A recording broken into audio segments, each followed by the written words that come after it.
Ça fera partie de mes... Oh là là, laisse tomber quoi. On est bon. Allez, Presque, c'est bon. c'est bon, voilà. Ok, salut à tous. C'est Black Sparrow et je vous présente ma Benelli TRK 502X. Salut à tous, c'est Black Sparrow et aujourd'hui je vais vous parler du confort de la Benelli TRK 502X. On va commencer par la selle qui est perchée à 860 mm de haut et extra moelleuse aussi bien à l'avant qu'à l'arrière. Elle te permettra à toi et à ton ou ta passagère d'aller chasser les paysages sans jamais vous soucier de votre petit coccyx.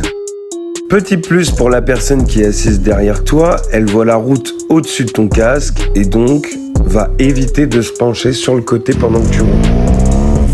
Ensuite, le poste de pilotage. Il faut savoir que le guidon est large de 800 mm, ce qui est par exemple 10 mm de plus qu'un XADV. Il te permettra de te tenir comme un PDG parisien sur la route. Cela dit, il n'est pas vraiment droit, mais il est plutôt un peu cintré vers toi, tu vois, un peu recourbé vers toi. Et personnellement, moi, c'est pas ma position préférée. Résultat, le triangle selle, repose-pied, guidon est assez naturel pour ton corps.